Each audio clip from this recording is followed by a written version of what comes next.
The Great Hall of the Galactic Concord had not seen such fear in 3,000 years. The 12 elder species sat in their ancient seats, their faces pale and their hands shaking. The massive screens on the walls showed readings that none of them wanted to believe. The numbers were clear.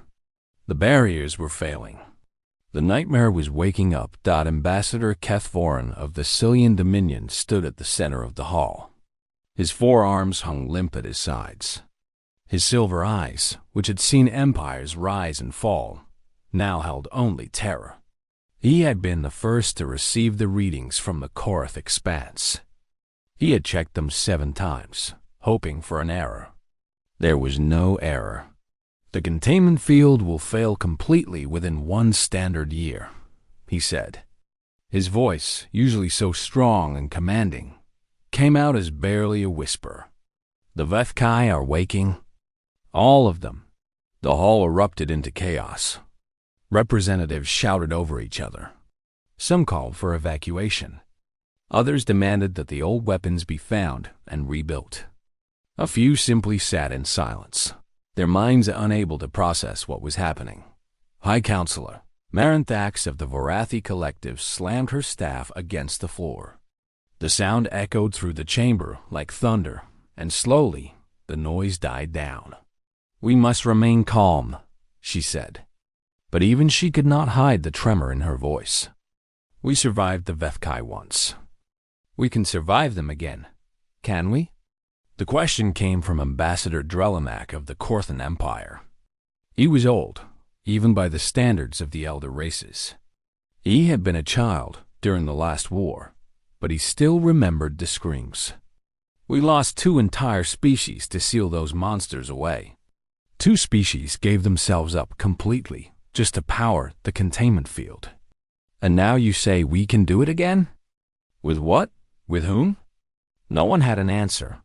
The Vethkai were not like other enemies. They were not a species that could be reasoned with or bought off or frightened into retreat. They were a hive mind, a vast network of billions of creatures, all controlled by a single overmind. They did not want territory or resources or power. They wanted only one thing: to consume. Every living thing they encountered became part of them.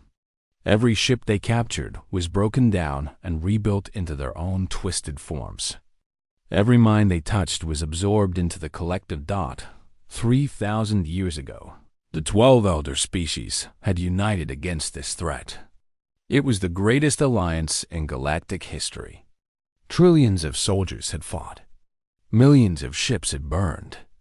The war had lasted for 200 years, and when it was finally over, the galaxy was broken. The Vethkai had been sealed behind an interdimensional barrier in the Korath expanse, a prison of pure energy that required constant power to maintain.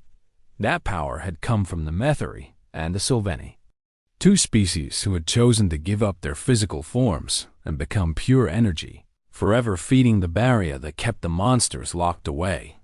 It was the greatest sacrifice in history. And it had worked. For 3,000 years, the galaxy had been at peace.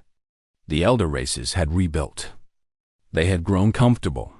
They had forgotten. The weapons that had held back the Vethkai were gone now.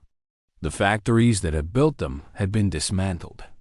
The soldiers who had known how to fight the hive mind were long dead.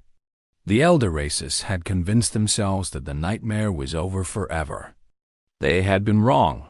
"We must contact the other species," said Ambassador Vex Thil of the Drenari Sovereignty. "The younger races. Perhaps they have something we do not."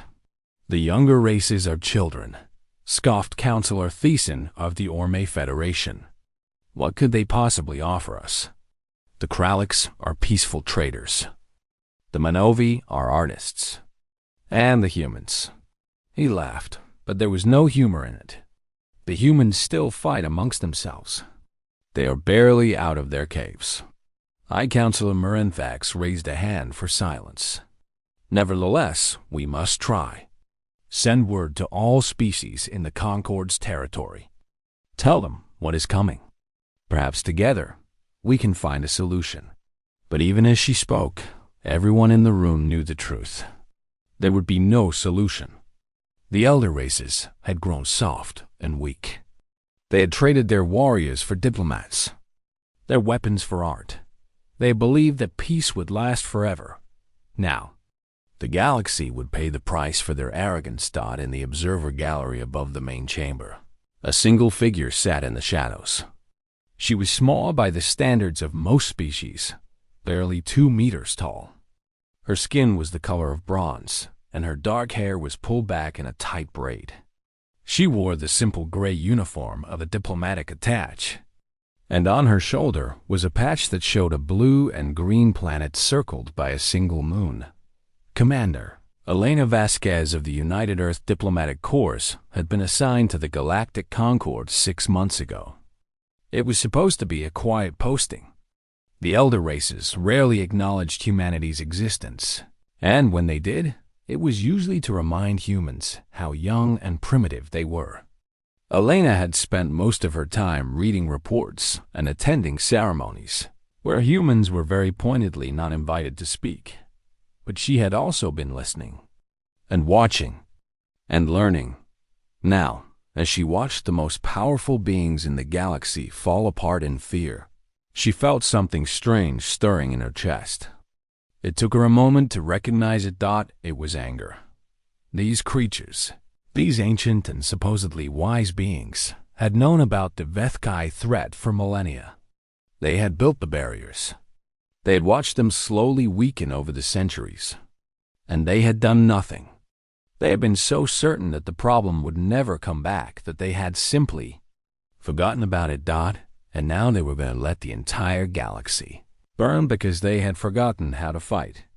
Elena stood up from her seat and walked out of the gallery. Her boots echoed in the empty corridor as she made her way to the communications center. The staff there barely looked at her. Humans were beneath their notice. She found an empty terminal and began typing. The message was short. It would be encrypted and sent through 17 different relay stations before reaching Earth. By the time it arrived, Elena would probably be thrown out of the Concorde for accessing restricted information. She did not care. The message read, "Threat level, extinction. The Vethkai containment is failing. The elder races have no plan and no means to fight. They started something 3,000 years ago that they could not finish, requesting permission to clean up their mess." She pressed send and waited. The response came faster than she expected. Much faster. It was only 3 words, but they were enough. Permission granted. Incoming. Elena smiled for the first time in months. Meanwhile, in the great hall below, the elder races continued to argue. Some wanted to flee. Others wanted to hide. A few suggested building new barriers, even though they had no idea how the original ones had been constructed. The debate went on for hours, going in circles, accomplishing nothing. It was Ambassador Kethvora who first noticed the change in the readings. He had been watching the screens showing the Karth expanse, tracking the slow death of the containment field.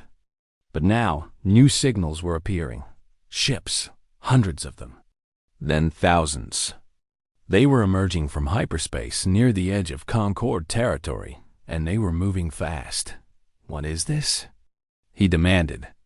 "Who authorized a fleet movement?" The technician scrambled to identify the ships. When the answer came, no one could believe it. "They are human vessels, Ambassador. Over 2,000 of them. They are broadcasting on all frequencies." High Counselor Marinthax stood up slowly. "Put it through." The main screen flickered, and a new image appeared. It showed a human woman with gray hair and hard eyes.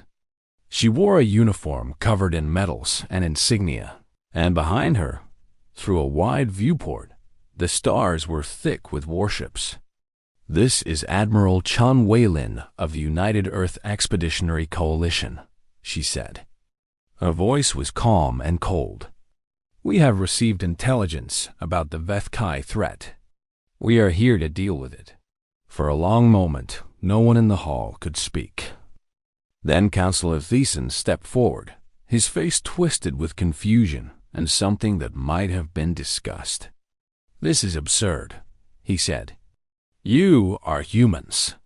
You have no stake in this fight. The Vethkai are not your enemy. They do not even know you exist." Admiral Chun's expression did not change. "That is correct. They do not know we exist. Yet, but they will. And when they do, we would rather meet them on our terms than wait for them to come to Earth." "You do not understand what you are facing," said Ambassador Kethvorin. "The Vethkai destroyed civilizations that had existed for millions of years.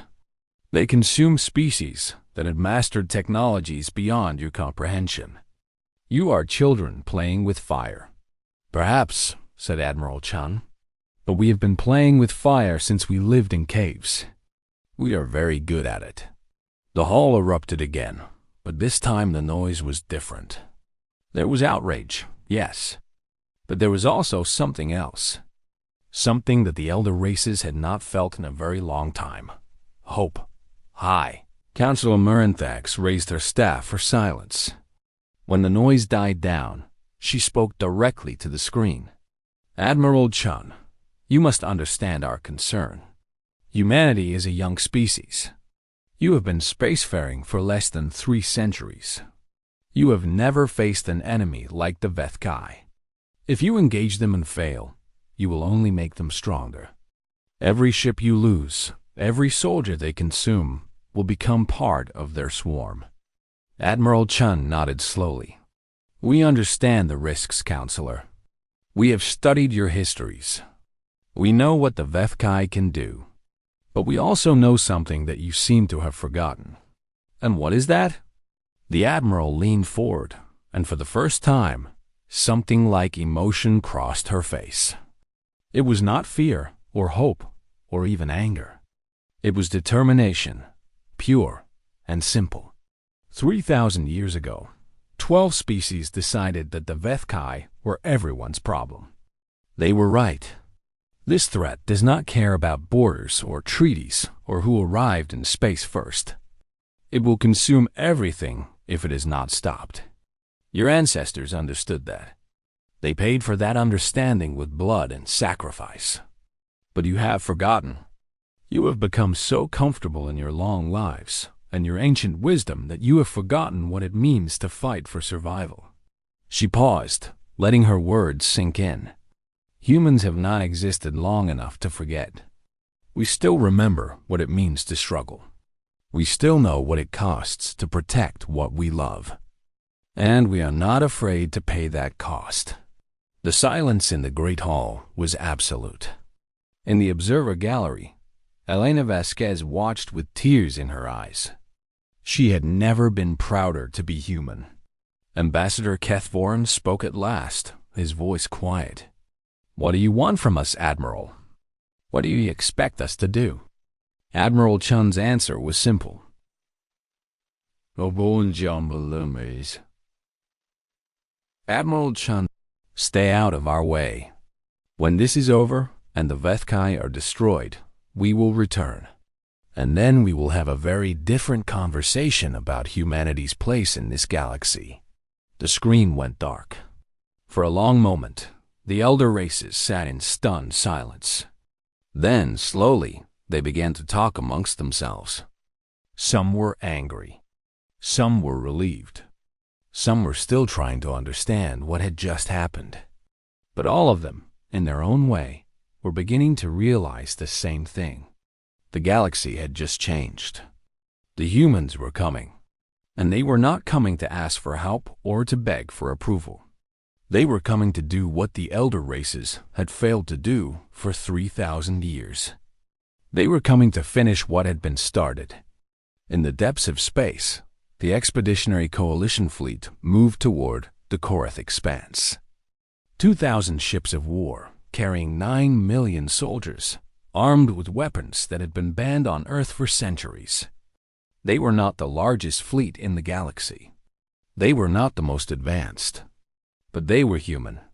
And that, as the galaxy was about to learn, made all the difference. Admiral Chun stood on the bridge of her flagship, the carrier unconquered, and watched the stars streak past. Behind her, her officers worked in focused silence. There was no fear in this room. No doubt, only purpose. She thought about the elder races, sitting in their great hall, paralyzed by their own terror. She thought about the Vethkai, stirring in their prison, hungry after 3,000 years of sleep. She thought about the billions of people back on Earth, watching the news feeds, waiting to learn if their sons and daughters and parents and friends would come home. She thought about all of it, and she made herself a promise. The Vethkai would not reach Earth. They would not reach any world that could not defend itself. They would die here, in the cold emptiness of the Korth expanse, and their threat would end forever. The elder races had started this war 3,000 years ago. They had fought bravely and sacrificed much. But they had not finished the job. They had only delayed the inevitable. Now, it was humanity's turn. And humans always finished what they started. I will not lie to you. Many of us will not survive this mission. The Vethkai are not like any enemy we have ever faced. They are faster, stronger, and more numerous than we are. They have consumed species that had technologies we cannot even imagine. They do not negotiate. They do not surrender. They do not stop, but neither do we. We are human. We have been fighting since the day we were born. We have fought the elements, the animals, each other, and now we will fight these things. And we will win. Not because we are stronger, or smarter, or more advanced. We will win because we refuse to lose. We will win because giving up is not in our nature. We will win because Earth is behind us, and we will not let Earth fall. Mark, jump. The fleet vanished into hyperspace, leaving nothing behind but the fading glow of their engines. On the Galactic Concord station, the elder races watched the humans disappear. Ambassador Kethvorin stood at his viewing window, his silver eyes fixed on the empty space where the fleet had been. "They are insane," said Councillor Thyssen, who had come to stand beside him. "They are flying into certain death." "Perhaps," said Kethvorin, "but I have been studying human history since they made their announcement. Did you know that they have been at war with each other almost continuously since they developed the ability to make weapons? That is not surprising. They are a violent species. Yes, but that is not what interests me. What interests me is that they have never stopped. In their entire history, no human nation has ever been completely destroyed. Oh, they have lost wars. They have been conquered, occupied, defeated. But they always come back. They always rebuild. They always fight again." Councillor Thyssen made a dismissive gesture. "That means nothing against the Vethkai. The hive mind does not allow survivors." "Perhaps. But consider this. The humans have a saying, 'We have never faced an enemy we could not eventually defeat.' In all their history, across all their wars, they have never encountered a threat they could not overcome. And now they are facing the Vethkai with weapons we have never seen and strategies we do not understand." He turned to look at Thyssen directly. "I am not saying they will win. The odds are very much against them. But I am no longer certain they will lose. And that is something I never thought I would say about humans." The fleet traveled through hyperspace for 11 days. During that time, the soldiers trained, the crews drilled, and the commanders planned. Every scenario was analyzed, every contingency prepared for. Admiral Chun barely slept. There was too much to do. But she also made time to walk through the ship, to talk to the soldiers, to learn their names and hear their stories. She met young privates who had enlisted the day after the announcement and grizzled sergeants who had fought in 3 different wars on Earth. She met engineers who would design the weapons they would use and medics who would try to save the wounded. She met chaplains of a dozen different faiths and soldiers who believed in no God at all. They were all afraid. She could see it in their eyes, hear it in their voices.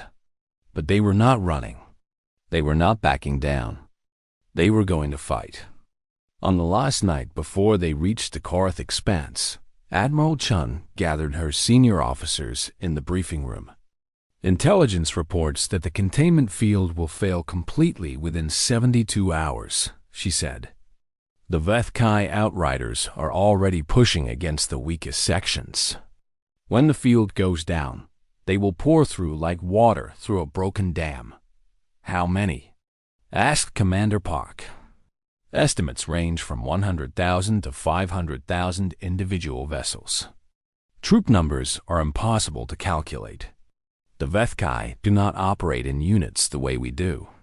Every creature is both soldier and ship component. They can be reconfigured for different purposes at will. And we have 2,000 ships, said Captain Morrison, commander of the assault carrier Victory. The math is not encouraging. The math is irrelevant, said Admiral Chun. We are not here to win by numbers. We are here to cut the head off the snake. The Vethkai are controlled by a single overmind. If we can destroy it, the entire hive mind collapses. Every drone, every ship, every creature stops functioning. And where is the overmind?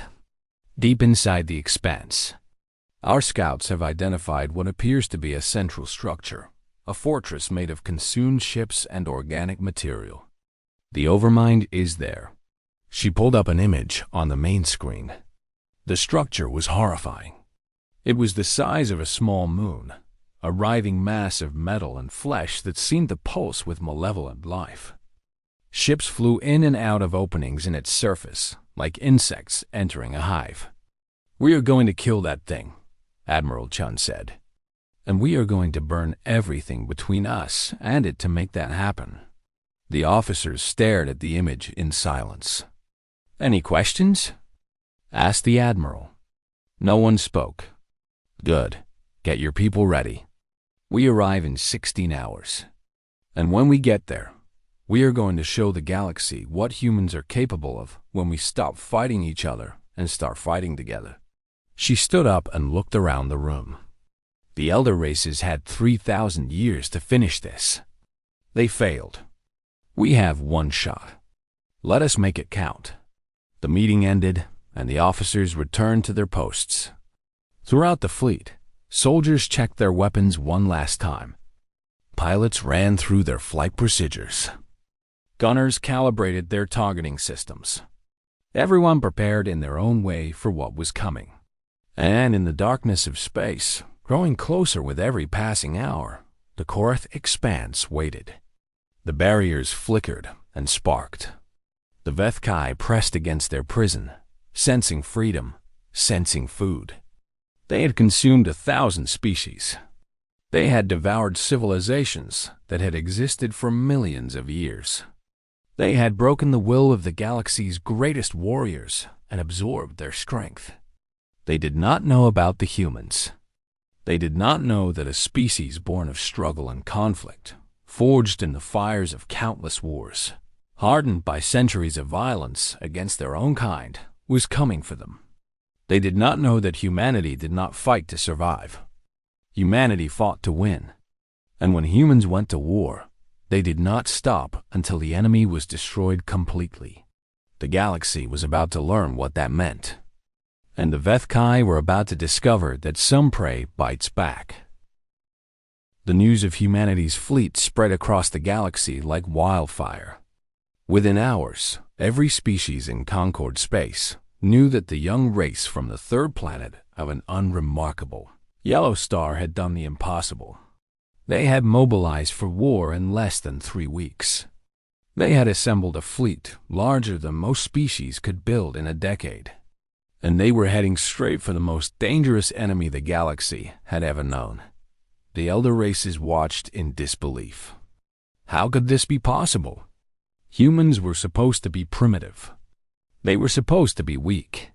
They spent most of their time fighting amongst themselves over petty differences in religion and politics and territory. They had only been in space for a few centuries. They should not have been capable of this, but the evidence was right there on every screen and sensor reading. 2,000 warships, 9 million soldiers, weapons that made the elder race's scanners flash warnings they did not understand. The humans were not bluffing. They were really going to war. On Earth, the mobilization had been unlike anything in human history. For the first time since the species had crawled out of the oceans millions of years ago, every nation on the planet had agreed on something. The Vethkai were coming. If they were not stopped, Earth would be consumed. There was no debate. There was no argument. There was only action. President Maria Santos of the United Americas stood before the combined assembly of world leaders in Geneva. Behind her, screens showed images of the Vethkai from the ancient records that the elder races had shared. The creatures were nightmares given form. Their bodies were twisted combinations of flesh and metal, constantly shifting and changing. Their ships were alive, grown from the bones of consumed species. Their eyes, if they could be called eyes, held no emotion, no mercy, no thought except hunger. "This is what we face," President Santos said. "This is what the galaxy has been hiding from for 3,000 years. The elder races sealed these monsters away and then forgot about them. They grew comfortable. They grew weak. And now the seals are breaking, and they have no way to stop what is coming." She paused and looked around the room. Every face was pale. Every eye was wide. But there was no panic. "Not yet. We have a choice," she continued. "We can wait here on Earth. We can hope that the Vethkai turn in another direction. We can pray that some other species will rise up and stop them. Or we can take our fate into our own hands. We can go out there and kill these things before they ever learn that Earth exists." The Prime Minister of the European Federation raised his hand. "Madam President, with respect, our combined military forces are not designed for this kind of operation. We have never fought an enemy like the Vethkai. We do not know their weaknesses. We do not know if our weapons will even work against them." President Santos nodded. "You are right. We are facing an unknown enemy with untested weapons. We will be fighting in territory we have never seen, against creatures we do not fully understand. Many of us will die. Perhaps most of us." She stepped forward, and her voice grew stronger. "But we will not die hiding in our homes, waiting for the darkness to find us. We will die fighting. We will die screaming defiance at an enemy that thought us weak. And if we are very lucky, if we fight hard enough and sacrifice enough, some of us will live to see a galaxy free of this threat forever." The vote was unanimous. Earth went to war. Within days, shipyards that had been producing civilian vessels were converted to military production. Factories that made consumer goods began producing weapons and ammunition. Scientists who had been working on agricultural technology were reassigned to weapons development. Every nation contributed what it could. Every person who was able volunteered. The response was overwhelming. Recruiting stations were flooded with volunteers. Young people who had never held a weapon in their lives lined up to receive training. Old soldiers who had retired decades ago came out of their homes to offer their experience. Doctors, engineers, pilots, technicians, everyone who had any skill that might be useful came forward. But it was not just the willing participation that surprised the galaxy. It was the weapons. For centuries, Earth's nations had competed with each other for military supremacy. They had developed weapons for every possible scenario. Biological agents that could kill specific species while leaving others unharmed. Nuclear devices small enough to fit in a suitcase, but powerful enough to destroy a city. Nanotechnology that could disassemble matter at the molecular level. Artificial intelligences designed specifically for war. Most of these weapons had been banned by international treaty. They were considered too dangerous, too cruel, too likely to cause suffering. that went beyond the necessities of war. They had been locked away in secret vaults, never to be used. Now, those vaults were opening. Project Prometheus was the classified designation for humanity's most terrible weapons. It included things that the scientists who created them had hoped would never be needed. Things that had been built not for war against other humans, but for war against something far worse. Something that had no mercy and deserved none in return. Admiral Chen Wei-lin reviewed the arsenal aboard her flagship and felt a strange mixture of pride and horror. The weapons were effective. There was no doubt about that. They would kill Vethkai by the millions. But they would also kill in ways that no one should ever have to see. Her executive officer, Commander James Park, stood beside her as they examined the manifest. The bioweapons are designed to attack the Vethkai's neural network, he explained. They spread through physical contact, and once inside a host, they begin disrupting the connection between individual drones and the overmind. Infected drones lose coordination. They become confused, violent, eventually turning on each other. Admiral Chun nodded slowly. And the nano-dissolution swarms? Those are for the ships. Vethkai vessels are partially organic. The swarms eat through the organic components, causing structural failure. A single swarm can disable a capital ship in less than an hour. And Hellfire Protocol? Commander Park hesitated.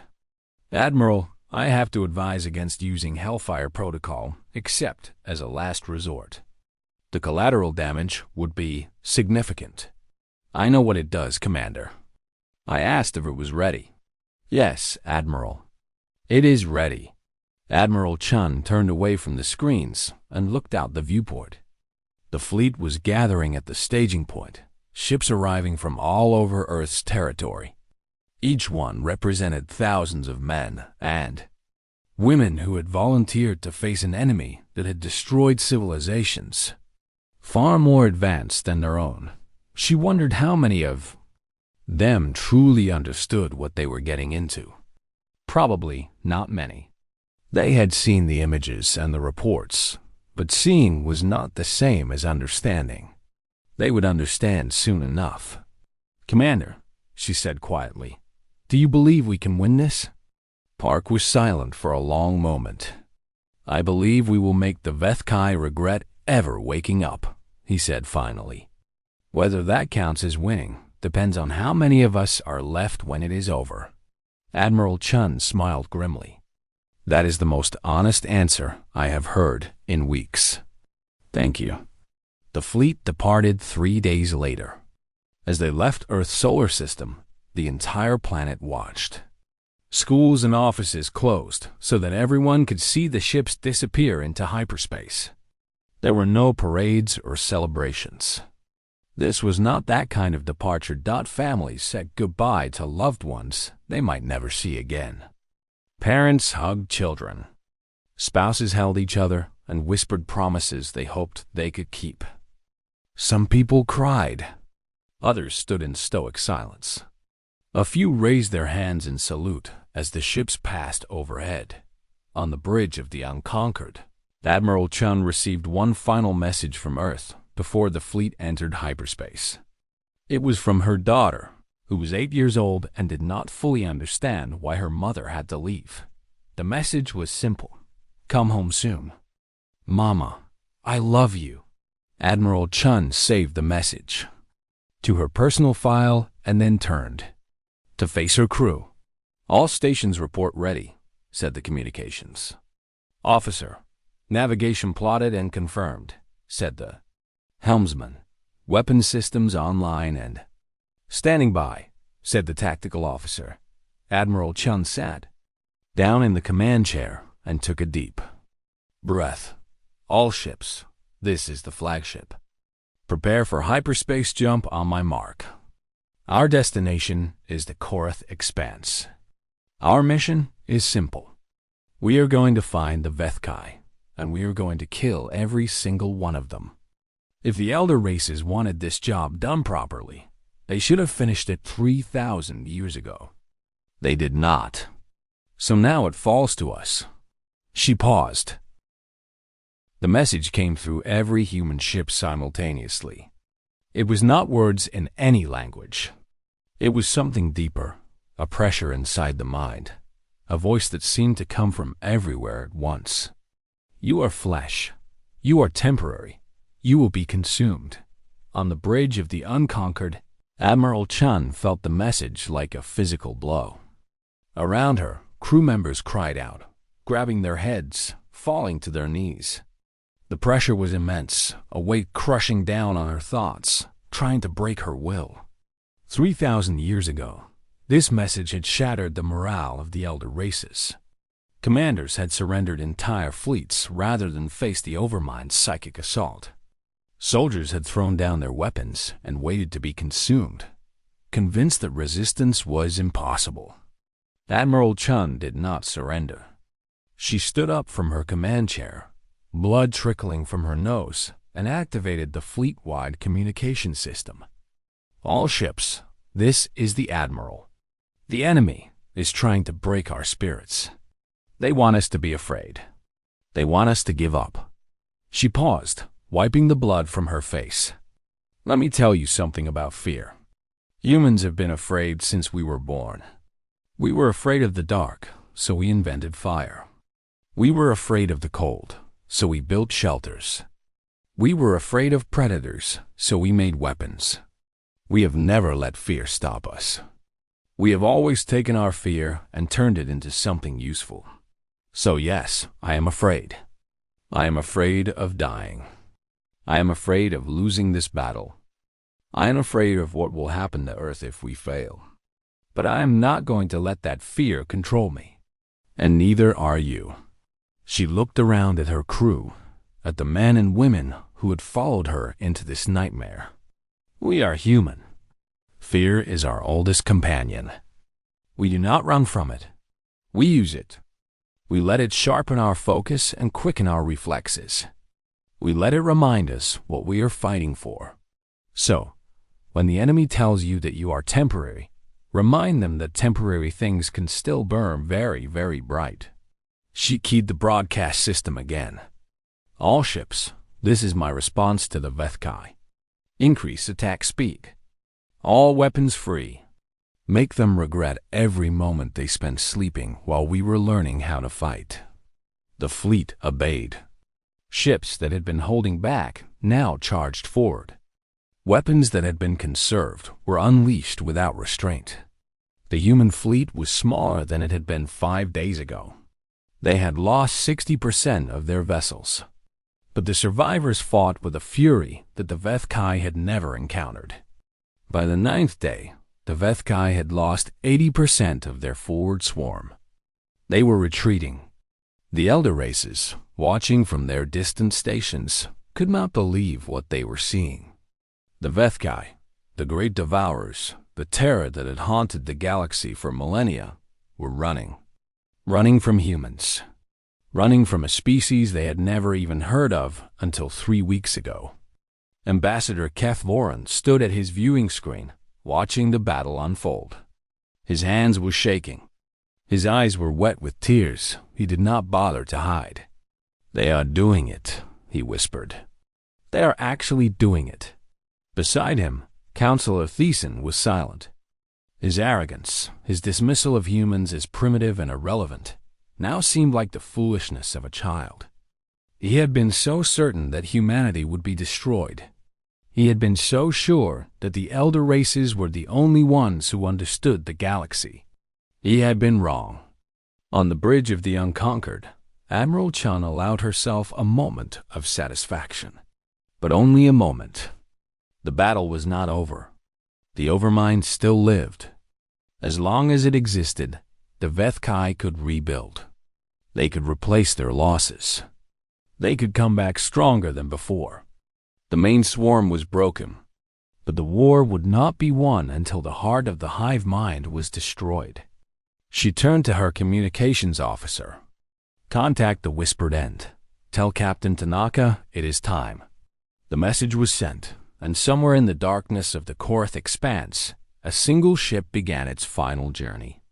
200 crew members, One ship, one chance.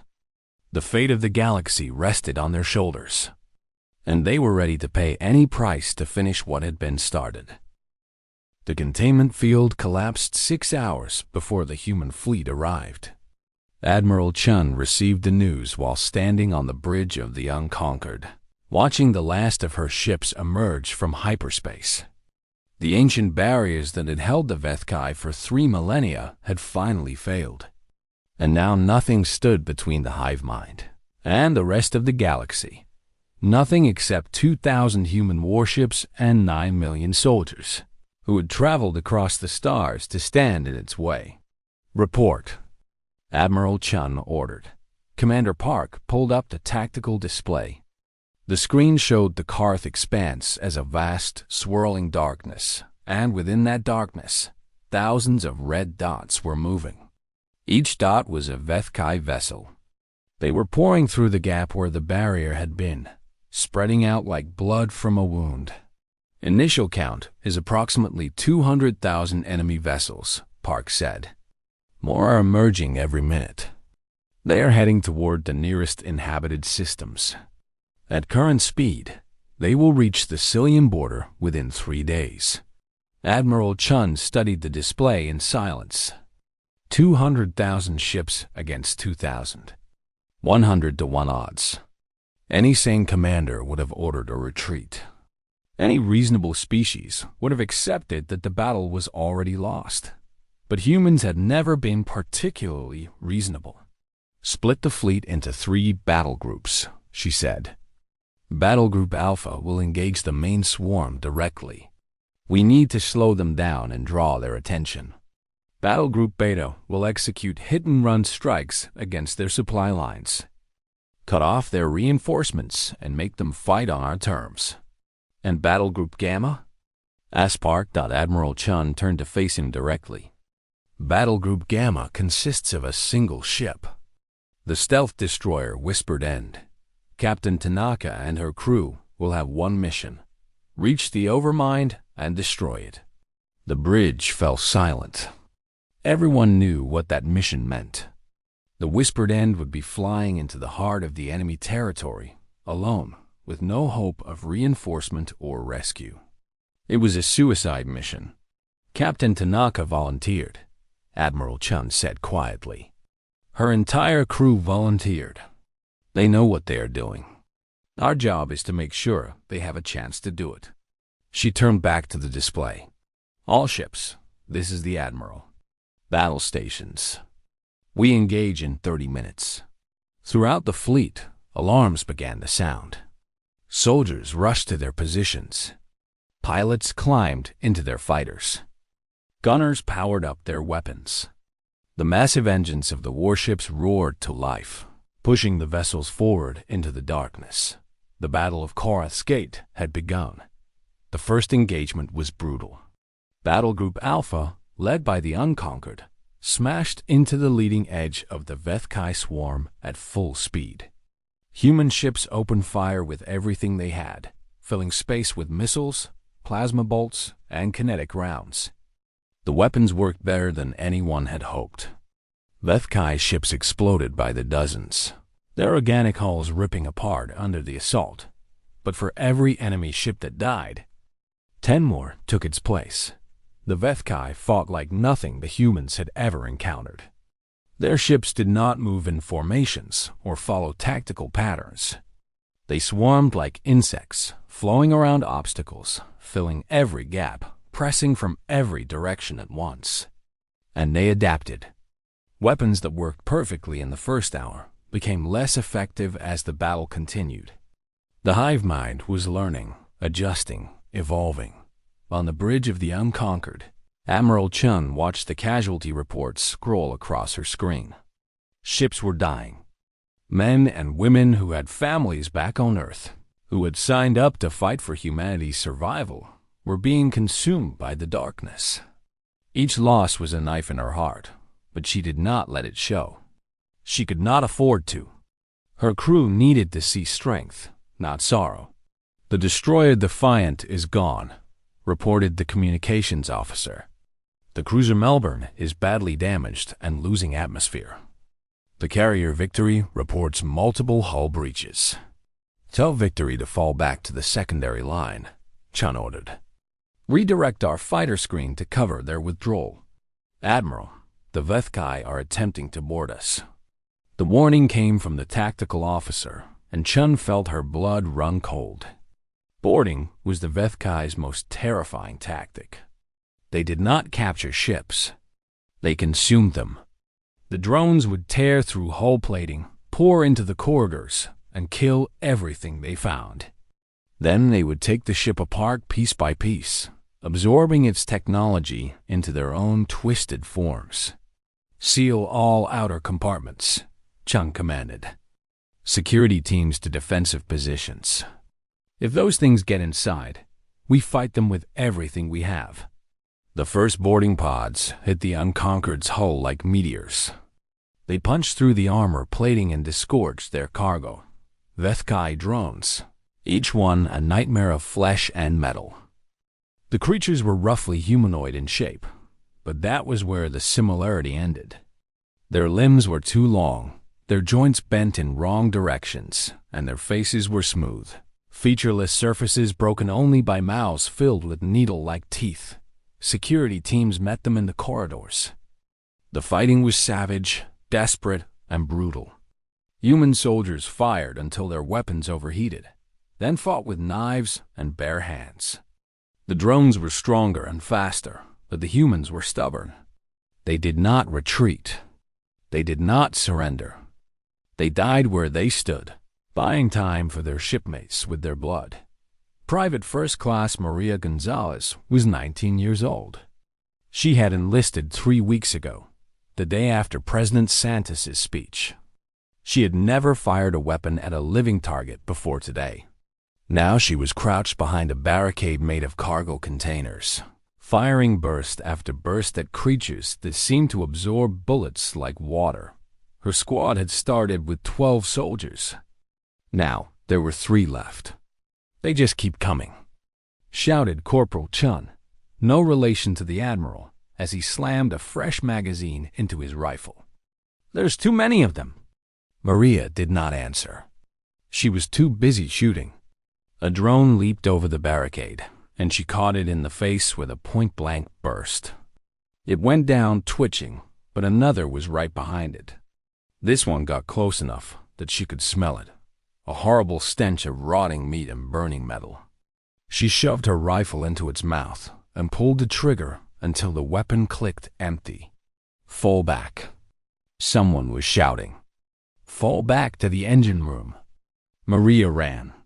She ran through corridors slick with blood, past bodies she did not have time to identify, past fires and sparking cables and holes in the walls that showed the cold void of space.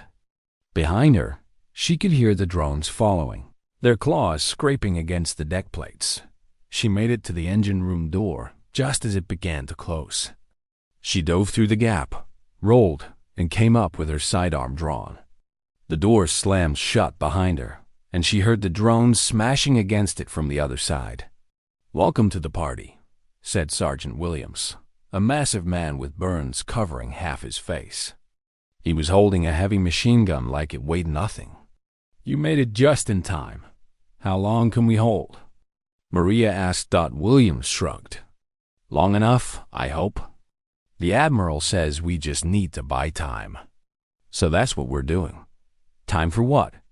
"Damned if I know. But I trust the old lady. She's got a plan." Outside the engine room, the drones continued to pound on the door. But inside, the surviving crew of the Unconquered held their ground. They had nowhere left to run. So they would fight, and die, and hope that their sacrifice meant something. The battle raged for 5 days. 5 days of constant combat, of ships exploding, of soldiers dying. The human fleet was being torn apart piece by piece. But they were not breaking. Every time the Vethkai thought they had won a victory, the humans counterattacked. Every time a ship went down, its crew fought to the last moment, making the enemy pay for every life they took. And slowly, impossibly, The tide began to turn. Battle Group Beta's hit-and-run tactics were working. By attacking the Vethkai supply lines, they were starving the main swarm of reinforcements. Ships that might have joined the battle were destroyed before they could arrive.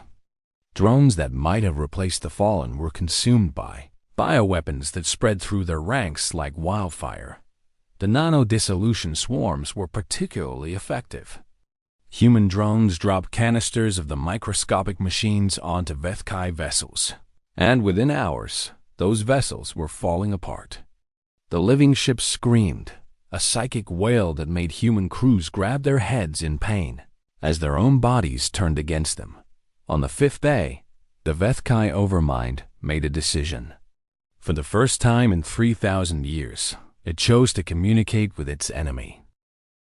At 800 kilometers, a tendril smashed into the hull, tearing open a gash that sent atmosphere screaming into space. Emergency bulkheads slammed shut, but not before a dozen crew members were sucked into the void. At 600 kilometers, the engines failed. "Report," Tanaka shouted. "Engine room is gone, Captain," came the reply. "Direct hit. Direct hit. Chief Martinez is dead. The warhead is intact, but we have no way to reach the target." No way to reach the target. Tanaka stared at the display, watching their momentum slowly bleed away. They were drifting now, a crippled ship surrounded by enemies. The fortress was close. So close, but not close enough. Unless someone carried the warhead the rest of the way. "Prepare the emergency pods," she said. "Load the warhead into Pod 1. I want a volunteer crew to take it the final distance." Captain Chun started to protest. "No," Tanaka cut him off. "This is my ship and my mission. I am staying at the helm. But someone needs to finish the job." Before Chun could respond, the ship rocked with another impact. More compartments were breached. More lives were lost. They were running out of time. "I will go," said a voice from the back of the bridge. Lieutenant Amy Reeves stepped forward. She was young, barely 25, with red hair and freckles that made her look even younger. She was the ship's primary weapons officer. "I know the warhead systems," she said. "I can arm it and detonate it manually if necessary. Lieutenant, Captain, with respect, we do not have time to argue. Give me a pilot and 2 engineers. We will get it done." Tanaka looked at the young woman and saw no fear in her eyes, only determination. "Very well," she said. "Take whoever you need. And Lieutenant, thank you." Reeves nodded and ran from the bridge. Within minutes, a team of 4 had assembled. They loaded the warhead onto the emergency pod and sealed themselves inside. The pod launched from the dying Whispered End and began its final journey toward the heart of the fortress. On the bridge, Tanaka watched them go. The pod was so small, so fragile, but it was moving. The Vethkai defenses focused on the larger ship did not immediately notice it. "All hands," Tanaka said. "Abandon ship. Use the escape pods. Get as far away as possible." "Captain, what about you?" Chun demanded. "Someone needs to keep the enemy distracted. I am the distraction." She turned to face her executive officer, the man who had served beside her for 15 years. "David, go. Take everyone who is still alive and go." "That is an order." Chun stared at her for a long moment. Then he straightened, saluted, and headed for the door. "It has been an honor, Captain. The honor was mine." He was gone. Tanaka sat down in the command chair and watched the displays. The escape pods were launching, scattering in all directions. The Vethkai were pursuing some of them, but most of their attention was still on the Whispered End. Good. That was exactly what she wanted. She looked at the pod carrying the warhead. It was 500 kilometers from the center now. 400. 300. A tendril lashed out and destroyed it. No, Tanaka's heart stopped. The pod was gone. The warhead was gone. Everything they had sacrificed, everyone who had died, it was all for nothing. And then she saw it. A single figure in a spacesuit, tumbling through the void. Lieutenant Reeves. She had ejected from the pod just before impact. And she was carrying something in her arms. The warhead. It was small enough for one person to carry. Barely. And Reeves was using her suit thrusters to push herself toward the fortress. Toward the pulsing heart of the Overmind, with the weapon clutched against her chest. The Vethkai saw her. A tiny figure, insignificant, easy to destroy. Defense tendrils began to turn in her direction. Tanaka grabbed the flight controls. Her ship was dying, but it still had maneuvering thrusters. It still had weapons. It could still move. She threw the whispered end directly into the path of the tendrils. The ship exploded around her. Fire and metal and pain. But she had bought Reeves a few more seconds. A few more meters. At 100 kilometers, Reeves reached the outer layer of the fortress. She pushed through organic material, swimming through a sea of horrors, the warhead still in her arms. At 50 kilometers, the Overmind tried to stop her. Drones converged on her position. She killed them with her sidearm, a weapon that should not have worked in this environment, but somehow did. She kept moving. At 10 kilometers, she could feel the Overmind's mind pressing against hers. It was trying to break her, to consume her thoughts, to make her stop. She did not stop. At 1 kilometer, her suit was breached. Atmosphere escaped. She could feel the cold of space seeping into her body, feel her lungs struggling for air that was no longer there. But she was close enough now. Amy Reeves looked at the pulsing mass before her, the center of the hive mind, the thing that had terrorized the galaxy for thousands of years. She thought about her family back on Earth, her parents, her sister, her nephew, who had just started kindergarten. They would never know the Vethkai existed. They would grow up safe and happy, never understanding how close they had come to extinction. That was enough. She armed the warhead. Captain Tanaka, her body broken and burning, her ship shattered around her, saw the detonation on her dying sensors. A flash of light brighter than a star, spreading outward, consuming everything it touched. She smiled and whispered her last words. From Earth, with love. The Overmind died screaming. And 200 kilometers away, the last escape pods of the Whispered End watched as the heart of the hive mind was erased from existence. The mission was complete. The stealth destroyer, Whispered End, was small. Compared to the massive carriers and battleships of the main fleet, she was barely a speck. Her hull was painted black, designed to absorb sensor beams and blend into the darkness of space. Her engines were specially modified to run almost silent, producing minimal heat signatures. She was not built for battle. She was built to slip past defenses unnoticed. Captain Yuki Tanaka stood on the bridge of her ship and watched the distant flashes of the main battle fade behind them. For 8 days, she and her crew had been running silent, traveling deeper and deeper into the Korath expanse while their brothers and sisters fought and died to keep the Vethkai occupied. Every flash of light was a ship exploding. Every burst of static on the radio was another voice going silent forever. Her crew numbered 200. Engineers, pilots, soldiers, scientists. They had all volunteered for this mission, knowing exactly what it meant. None of them expected to come home. The mission was simple in concept and nearly impossible in execution. The Whispered End carried a single weapon, a prototype quantum dissolution warhead. It was the most destructive device ever created by human science, capable of destroying matter at the subatomic level. Nothing could survive its detonation. Nothing could be rebuilt from its aftermath, but the weapon had a very short range. To use it, The whispered end would have to get close to the Overmind. Very close. Close enough that escape would be impossible. Captain Tanaka had explained this to her crew before they departed. She had told them that this was a one-way trip. She had given every single one of them the opportunity to transfer to another ship. Not one person had accepted. Lieutenant Commander David Chen, our executive officer, stood beside her now. He was a tall man with gray streaking his black hair and lines on his face that spoke of too many battles.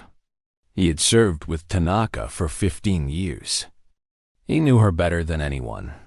"We are approaching the outer perimeter of the Overmind's territory," he reported. "Sensor contact in approximately 6 hours."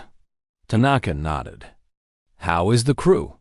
"Scared, determined, ready." "Good. That is exactly how they should be." She walked to the center of the bridge and looked around at the men and women who had chosen to die with her. They were all so young. Even the veterans, the ones who had fought in wars back on Earth, seemed young to her now.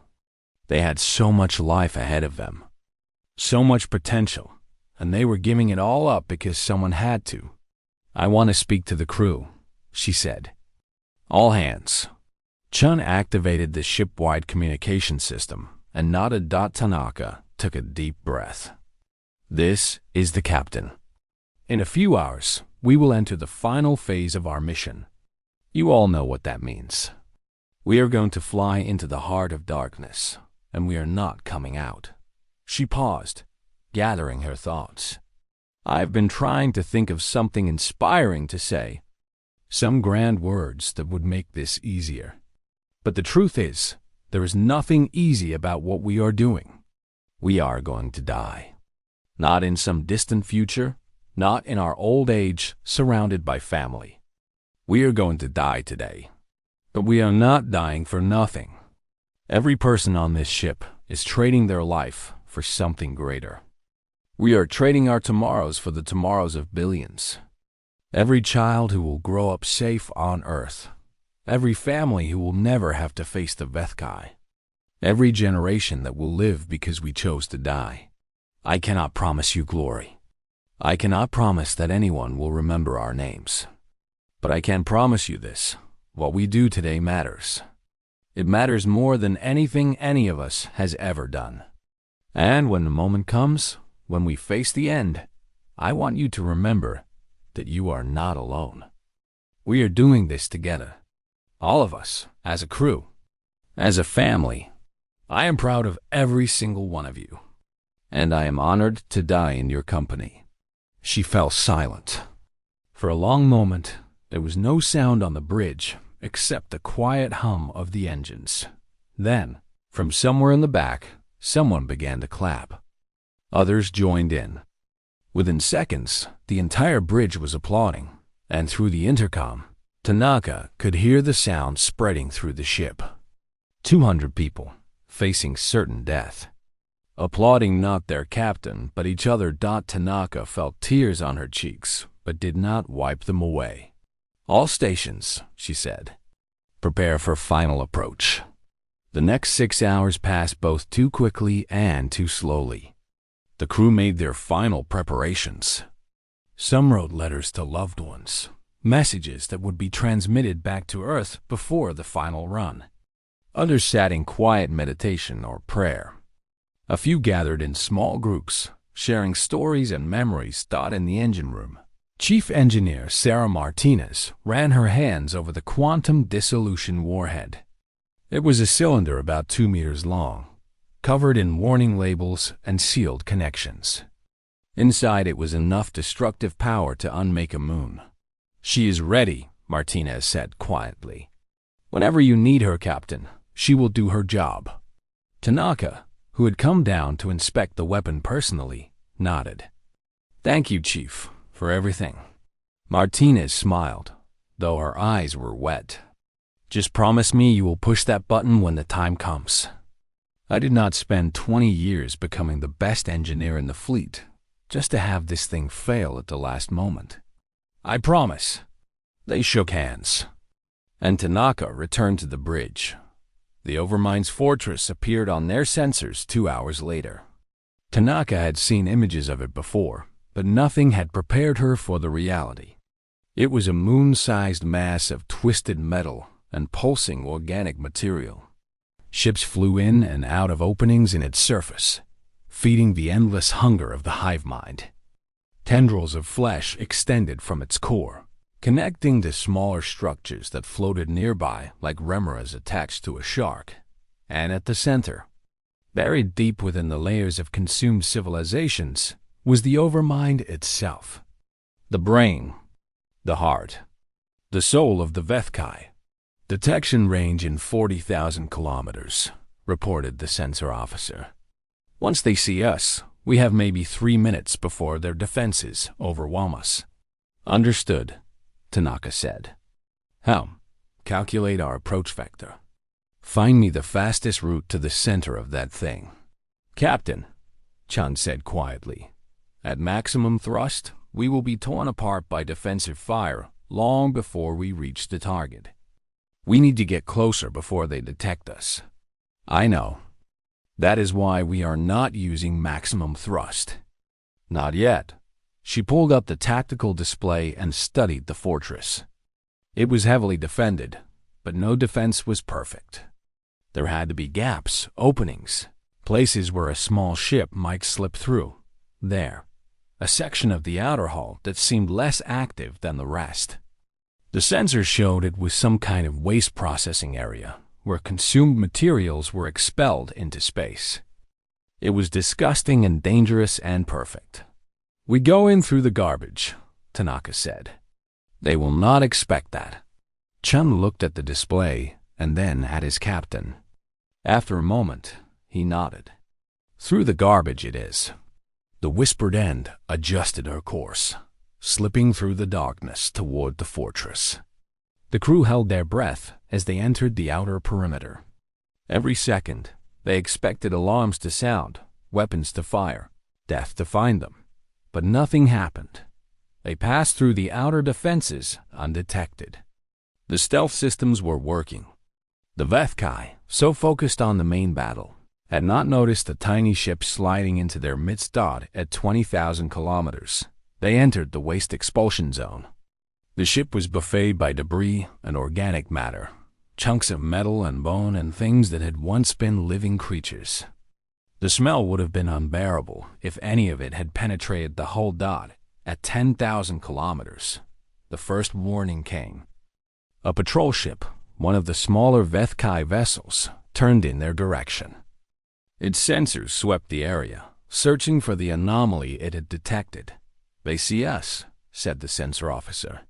Not yet, Tanaka replied. They suspect. But they do not know. The patrol ship moved closer. 5,000 kilometers. 3,000. 1,000 and then it turned away. A collective breath was released on the bridge.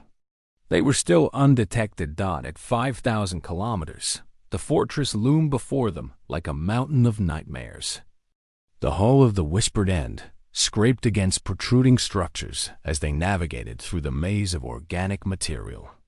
The lights on the bridge flickered as electromagnetic interference from the Vethkai's neural network washed over them at 2,000 kilometers. Everything went wrong. The Overmind finally noticed them. Tanaka felt it in her mind. A sudden pressure, a vast intelligence turning its attention toward her ship. It was like being stared at by a god, a cold and hungry god that saw her as nothing more than food. Alarms began to sound. Defense tendrils, massive organic whips covered in weapons and sensors, began to converge on their position. Patrol ships turned and accelerated toward them. The trap was closing. Maximum thrust. Tanaka ordered. All ahead, full power. The engine screamed as the whispered end surged forward. The stealth was useless now. Speed was all that mattered. Speed and distance at 1,000 kilometers. The first defensive weapon fired. A beam of concentrated energy sliced through the ship's port side, vaporizing 2 compartments and killing everyone inside. The whispered end shuddered but kept moving. The silence was the strangest part. For 11 days, the Korath expanse had been filled with the sounds of battle. Explosions, weapons fire, the screams of dying ships, the psychic howl of the Vethkai. Now there was nothing, just empty space and floating debris. Admiral Chine Wei-Lin stood on the bridge of the Unconquered and watched the last of the enemy ships drift dead in the void. They were still intact, most of them. Their hulls were undamaged. Their weapons were still loaded. But the creatures inside them were gone. Not dead exactly. Just empty. When the Overmind died, every Vethkai in the galaxy died with it. The connection that bound them together, that made them a single vast intelligence, had been severed at its root. Without it, the individual drones were nothing. Mindless shells that simply stopped functioning. 3,000 years of terror ended in a single flash of light. The cost had been enormous. Of the 9 million soldiers who had come to fight, fewer than 4 million remained. Of the 2,000 ships that had crossed the galaxy, only 600 were still capable of moving under their own power. The Unconquered herself was barely holding together. Her hull patched with emergency seals and her engines running on prayers and stubbornness. That they had won. Admiral Chun allowed herself a moment to feel that victory. She closed her eyes and breathed deeply, letting the tension of the past 11 days slowly release from her body. They had done it. Against all odds, against enemies that had broken civilizations far greater than humanity, they had won. Then the moment passed and she opened her eyes. "Damage report," she ordered. "All ships." Commander Park stepped forward with a datapad. His uniform was torn and stained with blood, some of it his own. He had fought hand-to-hand when the drones breached the bridge on day 7. He had killed 3 of them with a fire extinguisher before security arrived. "The fleet is in bad shape, Admiral. Most ships have critical damage. We are low on ammunition, fuel, and medical supplies. Casualty lists are still being compiled, but current estimates put our losses at around 5 million dead." 5 million! The number hit Chun like a physical blow. 5 million men and women who would never go home. 5 million families who would receive messages of condolence instead of their loved ones. The whispered end? She asked quietly. Park shook his head. No survivors from the ship itself. The escape pods were recovered, but only 43 crew members made it out. Captain Tanaka stayed on the bridge until the end. She gave the others a chance. Chun nodded slowly. She had known Yuki Tanaka for 20 years. They had served together on the first human expedition beyond the solar system. Yuki had always been the brave one, the one who volunteered for the dangerous missions, the one who put others before herself. Now she was gone. What about the final assault team? The ones who delivered the warhead? Lieutenant Amy Reeves was the only one who made it to the Overmind. She detonated the device manually. There was nothing left. Nothing left. Not even a body to send home. Just atoms scattered across the void. "They are all heroes," Chun said. "Every single one of them. Make sure the records reflect that." "Yes, Admiral." Chun walked to the viewport and looked out at the wreckage of the battle. Somewhere out there, among the floating debris and dead ships, were the remains of the whispered end. The ship had been small and quiet, designed to pass unnoticed. Now it was dust. "Set course for home," she said. "Slow and careful. We do not want to lose anyone else on the way back." "Admiral," said the communications officer, "we are receiving a transmission from the Galactic Concord. They want to speak with you." Chun sighed. She had been expecting this. "Put it through." The main screen flickered, and the face of High Counselor Maranthax appeared. The old alien looked different than she had during their last conversation. The arrogance was gone. The dismissiveness was gone. What remained was something that looked almost like respect. "Admiral Chun," she said, "on behalf of the Galactic Concord, I wish to express our gratitude. What you and your people have accomplished is beyond anything we imagined possible." "Thank you, Counselor," Chun replied. "But gratitude alone will not rebuild our fleet or bring back our dead. No, it will not." Maranthax paused, seeming to struggle with what she wanted to say. "Admiral, when humanity first appeared on the galactic stage, we dismissed you as children. We believed that age granted wisdom and that young species could not understand the complexities of the galaxy." "We were wrong." Chun said nothing. "The Concord has called an emergency assembly," Maranthax continued. "All member species will attend. We would like humanity to be there as well. Not as observers, as full members, with a permanent seat on the council." Chun felt the eyes of her crew on her. They were listening to every word. This was the moment they had fought for. Not just victory over the Vethkai, but recognition, respect, a place at the table. But the cost had been so high. "I will relay your invitation to Earth," Chun said finally. "The decision is not mine to make, but I suspect the answer will be yes. Humanity has never been good at turning down a challenge." Maranthax nodded. "We will await your response. And Admiral, the galaxy owes you a debt that can never be repaid. What you have done here will be remembered for as long as civilization exists." The screen went dark. Chun stood in silence for a long moment. Then she turned to face her crew. "You heard the counselor.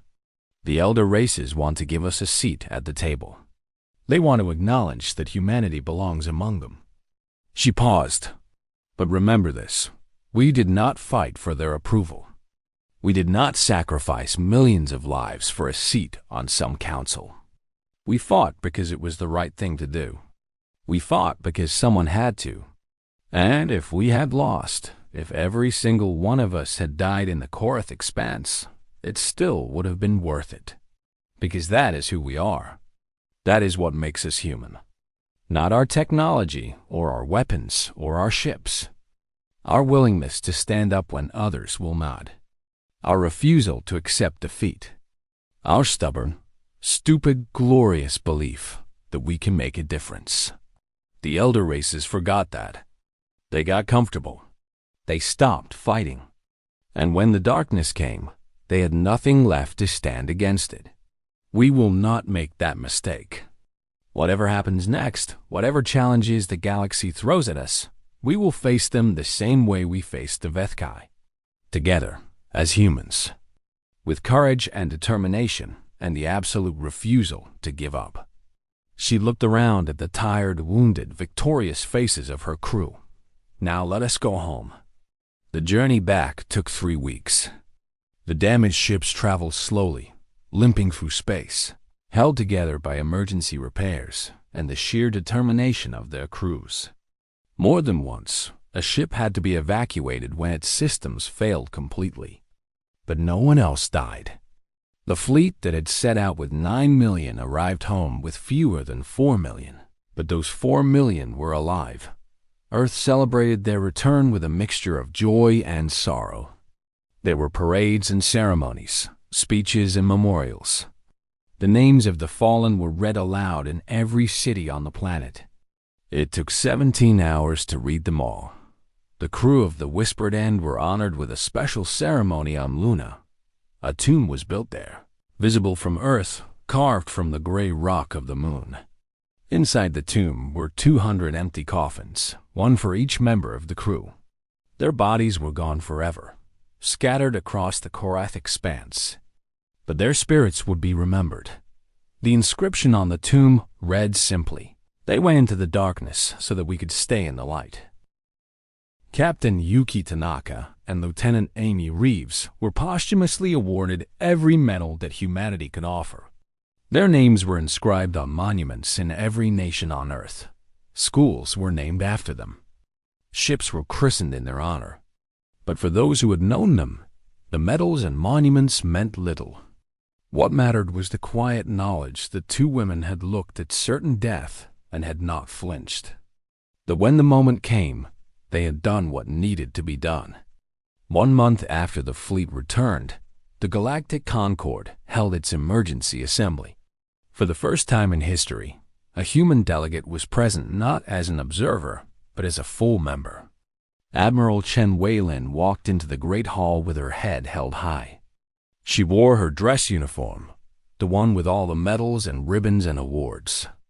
Behind her walked a delegation of human diplomats, scientists, and military officers. The elder races watched her approach. Some of them remembered dismissing humanity as primitive. Some remembered calling humans children who did not deserve a place among the great civilizations. Now they stood in respectful silence as this human woman, this warrior, this hero, took her place among them. High Counselor Marinthax rose to speak. For 3 millennia, she said, we have called ourselves the Elder Races. We believed that age granted wisdom. We believed that we had learned everything the galaxy had to teach. We were wrong. She turned to look at Admiral Chun. Wisdom is not knowing when to start a war. Wisdom is knowing how to finish one.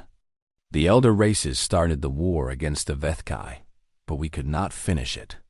We sealed away the thread and hoped it would never return. When it did, we were helpless. Humanity taught us a lesson we had forgotten. They reminded us that courage and determination matter more than age or technology. They showed us that a species young by our standards could accomplish what we could not. From this day forward, humanity speaks with the full authority of the Galactic Concord.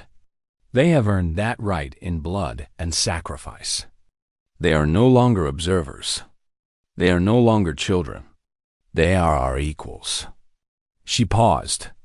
No, they are our teachers. The hall erupted in applause. Every species, every race, every civilization in the Concord was acknowledging humanity's place among them. It was a moment that would be remembered for as long as the galaxy existed. Admiral Chun rose to accept the recognition. She did not smile. She did not speak words of triumph or pride. Instead, she spoke of the fallen. I accept this seat not for myself, but for the millions who cannot be here. For the soldiers who died in the corridors of their ships. For the pilots who flew into enemy fire, knowing they would not return. For Captain Tanaka and her crew, who gave everything so that the rest of us could live. We did not come here seeking glory. We came because it was the right thing to do. Because someone had to stand up when others would not. Because we are human, and that is what humans do. The Vethkai are gone, but the galaxy is still a dangerous place. There will be other threats, other challenges, other enemies who think that peace has made us weak. When they come, we will be ready, not because we want war, but because we understand that peace must be protected. That sometimes the only way to preserve what you love is to fight for it.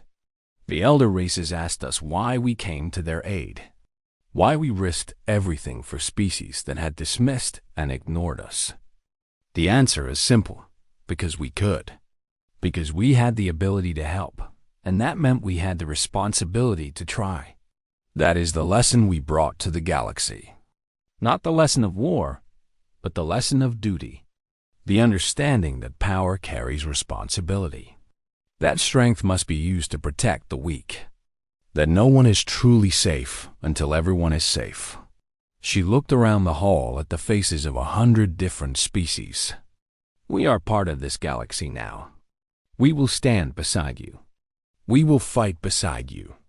And if another darkness rises, we will face it together. She sat down.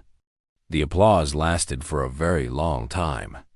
Back on Earth, in bars and barracks, in ships and stations, the survivors of the battle raised their glasses in toast. Some toasted the victory. Some toasted the fallen. Some toasted the future that their sacrifice had made possible.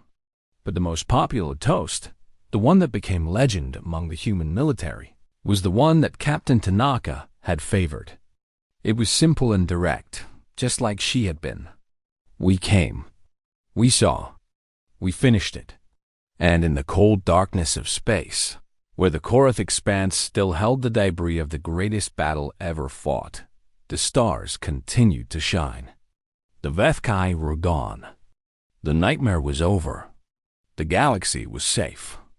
Not because the elder races had protected it, not because of ancient wisdom or advanced technology, but because a young species, a stubborn species, a species that had never learned how to give up, had decided to take responsibility for a problem that was not theirs. The galaxy had shuddered when humans showed up. They had expected these newcomers to fail. They had expected them to be consumed like so many others before.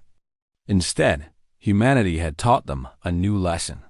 Some species run from darkness. Some species hide from it. Humans walk straight into it and start swinging. The elder races would not forget that lesson. For thousands of years to come, they would tell stories about the humans who had crossed the galaxy to face the Great Terror. They would speak of Admiral Chun and Captain Tanaka and Lieutenant Reeves. They would remember the soldiers who had fought and the crews who had sacrificed. And whenever someone asked why the humans had done it, the answer would always be the same. Because someone had to. And humans always finished what they started.